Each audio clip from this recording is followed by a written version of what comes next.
अस्सलाम वालेकुम नाज़रीन, आप देख रहे हैं SKV न्यूज़ HD और मैं हूं आपकी मेज़बान सना चौधरी। शामिल करते हैं आज की अहम खबरें। दुनिया भर की तरह पाकिस्तान में भी मुख्तलिफ चर्चेज में अमन के शहजादे का दिन मनाने की तकरीबात का आगाज हो गया है।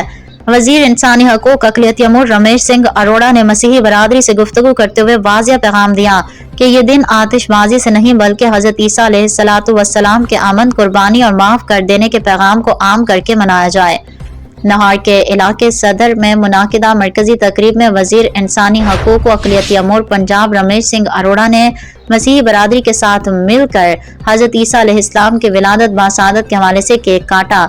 इस मौका पर मुख्तलिफ मज़ाहिब के मेहमान जिसमें पीर सैयद मुफ्ती आशिक हुसैन, अलामा मोहम्मद हुसैन गोल्डवी, प्रोफेसर सैयद महमूद गजनवी, पंडित भगत लाल खोखर, मलिक फरीद और पंजाब पुलिस से ASP शहरबानो समेत शुरका ने शिरकत की और पाकिस्तान में मजहबी हमआहंगी का मजबूत पैगाम दिया। तकरीब से खिताब करते हुए रमेश सिंह अरोड़ा ने कहा, पाकिस्तान में आज मुकम्मल मजहबी आज़ादी है और तमाम मज़ाहिब के लोग यकजा होकर अमन और मोहब्बत का पैगाम दे रहे हैं।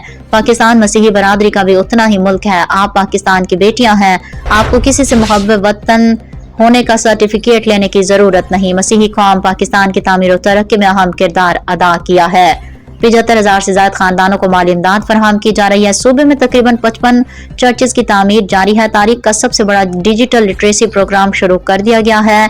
रमेश सिंह अरोड़ा ने यह भी ऐलान किया कि हुकूमत पंजाब पहली बार सरकारी सतह पर क्रिसमस मनाने जा रही है, जिसमें स्पोर्ट्स गाला, केक कटिंग तकरीब और दीगर तकरीबात शामिल होंगी। तकरीब के इख्तिताम पर अमन, रवादारी और बैनुल मज़ाहिब हमआहंगी के लिए खसूसी दुआएं की गईं। न्यूज़ स्टूडियो से फिल वक्त के लिए इतना ही। मज़ीद खबरों और अपडेट्स के लिए देखते रहें SKV न्यूज़ HD।